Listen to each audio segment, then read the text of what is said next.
Digital Communication Laboratory. Today we are going to do the experiment, that is time division multiplexing using PAMKit. So you people already knew that what is time division multiplexing. So multiple signals. So we will consider multiple signals and multiplex in a time division. Multiplex using different time slots. So that we are going to do it practically. So in this PAMKit we have, so in this kit we have 4 different sources with different frequencies: 250 Hz, 500 Hz, 1 kHz and 2 kHz. So with that, one more input is there, that is sync. So sync is used to sync between a transmitter and a receiver, or a coder and a decoder. So using these 4 input signals, so we are going to multiplex it using TDM. And this we will do in 3 different levels: level 1, level 3 and level 2. So this switch positions we have to set for 3 different levels. For level 1 it is at 1, for level 2 it is at level 2, for level 3 it should be in the position 3. So now we'll start with the level 1. And one more thing, in all the 3 levels the observation is same, that is multiplexed wave we are going to observe, as well as the demultiplexed waves at the mux output, demux output, right? So let me connect the input first. So I will consider any of the 2 sources, any of the 2 out of these 4 sources.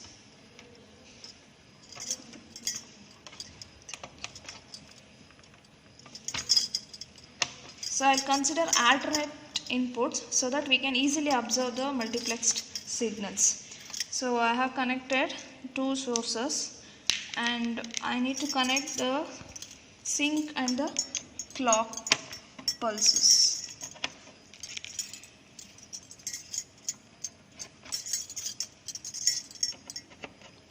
So sync and the clock pulses.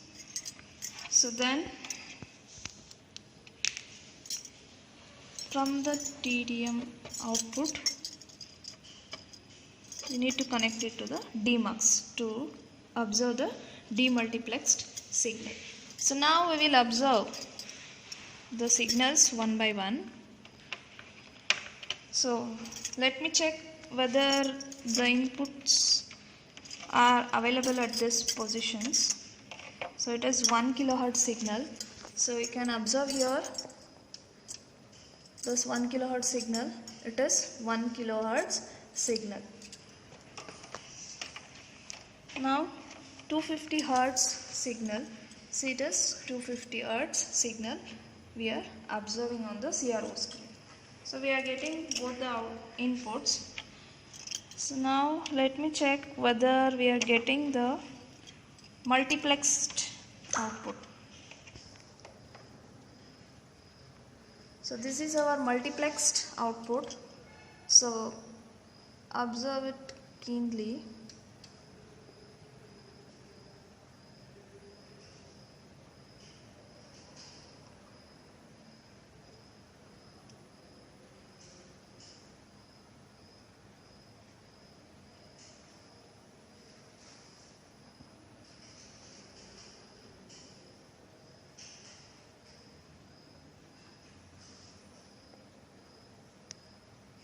So you can observe here.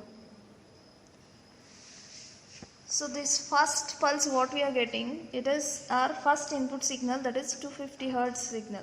Second signal, so we didn't connect here this second signal, that is 500 Hz signal. So that's why we are not getting anything here in the second time slot. In the third time slot we are getting the third input what we are given, that is 1 kHz. And at the fourth So we didn't connect any input here, so we are not getting any signal at the fourth slot. So after this 4 slots, next will be the repeated pulses. So the pulses will be repeating. So in this waveform we need to measure the time slot. We need to measure this time slot of individual signal as well as the frame length, the full frame length. One frame means 4 time slots, because we are considering 4 inputs here, 4 different inputs. That's why one frame is equal to 4 input signals, that is 4 time slots. Because of 4 inputs, the whole frame is divided into 4 time slots. So we need to measure this. So the whole frame length means from here to here. It has covered almost 1, 2, 3, 4, 5, 6, 7, 8, 9, 9.2.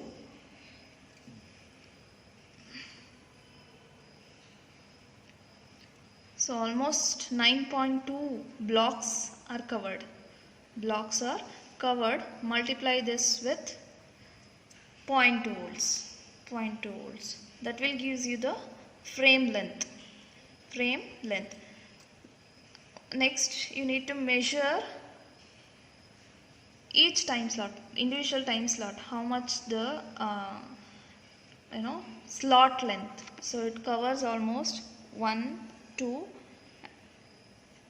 almost 2.1 we can consider. So 2.1 into 0.2. So that is our sorry. So while observing the amplitude, we need to measure this voltage.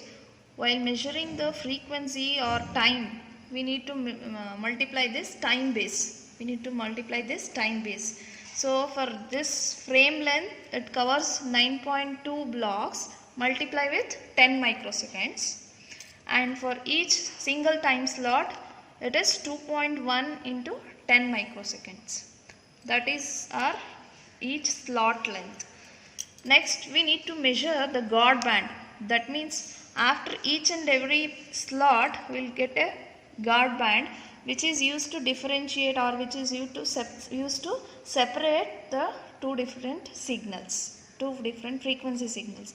So you can observe here a small difference, that slot guard band you can observe after each and every slot. After each and every slot, you can observe a small guard band. So that is almost covers 0.2 slots, multiply by again 10 microseconds. So that is your guard band. So these are the parameters you need to measure in this wave, multiplexed wave. So next we need to observe the demultiplexed wave. So first is the 250 Hertz wave. So check it whether we are getting this 250 Hertz wave.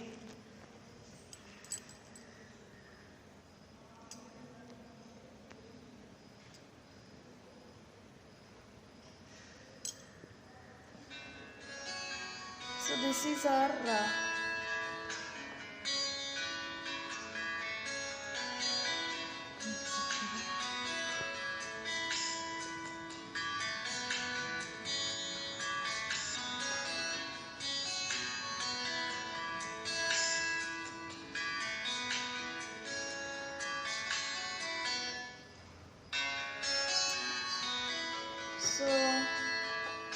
so this is our 250 Hertz wave, what we have considered the input. So at the demultiplexed output, so this is 250 Hertz, 500 Hertz, 1 kilo. So now we are observing a 250 Hertz wave, So here we are getting the 250 Hertz wave. In the same way, we are measuring the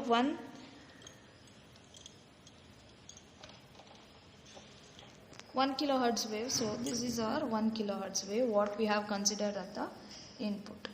So we have observed both multiplexed as well as demultiplexed wave. So this is the aim of this experiment. So welcome to the Analog and Digital Communication Laboratory. So in the last lab we were discussed about TDM using PAM-Kit, and also I have told you that we will do this in 3 levels: level 1, level 2 and level 3. So in the last lab we have completed with the level 1, 2 and 3 are remaining. So in the level 2, as I already told, in all the 3 levels we will measuring the same parameters. One thing is time slot measurement as well as frame length measurement, and we are going to observe the multiplexed output, time division multiplexed output as well as the demultiplexed output. So for level 2, the one thing we need to change is this switch position. So we have to put it into the right side. So that is 2, level 2. So this is the one thing we need to do, and we have 4 different sources here with different frequencies, that is 250 Hz, 500 Hz, 1 kHz and 2 kHz. So we need to connect these inputs. So any of the 3 or any of the 2 sources we can consider. So I have considered 3 sources. Any of the 3 sources you can consider. So connect this here, give the input to this transmitter block, and the clock and the sync we need to take from the PLL circuit. So this is our PLL circuit. So this to this PLL circuit we need to connect this sync input, and then from the output of the PLL we need to connect sync and clock. So here sync and clock is connected.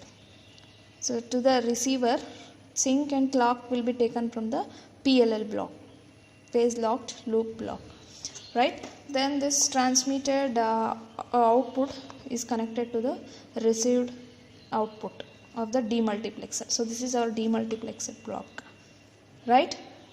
So now let me check the input values, that is input waves, whether we are getting the input waves or not.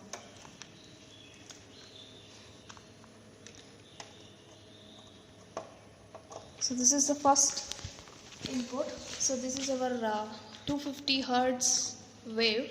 You can observe here 250 Hz signal connected. Then this is our 500 Hz signal. Then we have 2 kHz signal. So all the 3 inputs are given to the TDM block. So now we will get the multiplexed output. So our multiplexed output.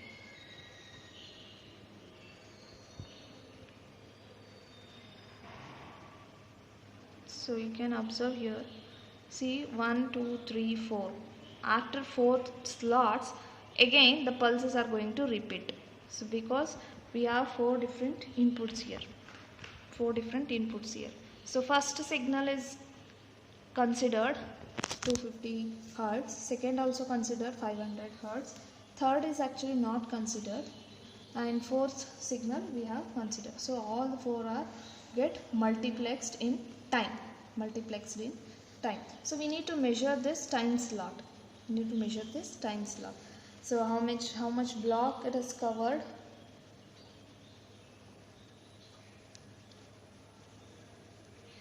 How much block, that is almost 0.8. This should be multiplied with the time division value here. It is 10 microseconds. So that will gives you the time slot value. Then one full frame rate is, so each frame consists of 4 time slots. That is, one frame is divided into 4 time slots. So this is our one single frame. So this is also need to measure. So how much blocks are covered? That is 3.2 almost. Multiply with 10. So microseconds. Then also we need to measure the guard band. after each and every time slot, there is a guard band to separate each and every pulse. So it is a very small value. So that is 0.1 or 0.2 multiplied with 5 microseconds. So that is our guard band value. So this is the one thing we need to measure, and this is our time division multiplexed waveform. Then that will be connected to demultiplexer here, demultiplexer. So now we can see our output values, that is demultiplexed output. So the first signal, so this is our first signal, 250 Hertz signal. Then second one is 500 Hertz signal, 500 Hertz signal. And another signal is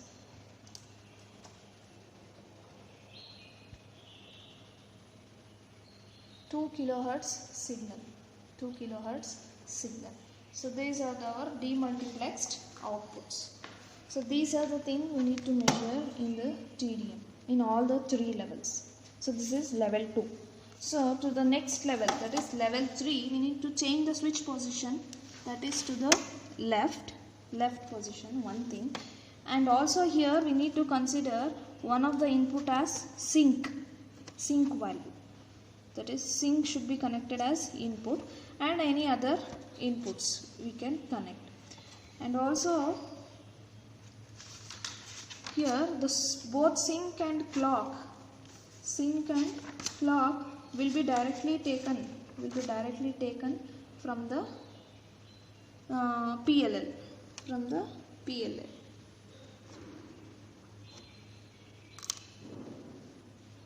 directly taken from the PLL, and the remaining. So this is our 500 Hertz signal, and this is our 2 kilohertz. This is our 2 kilohertz signal. So all the two inputs with the sync level we have measured.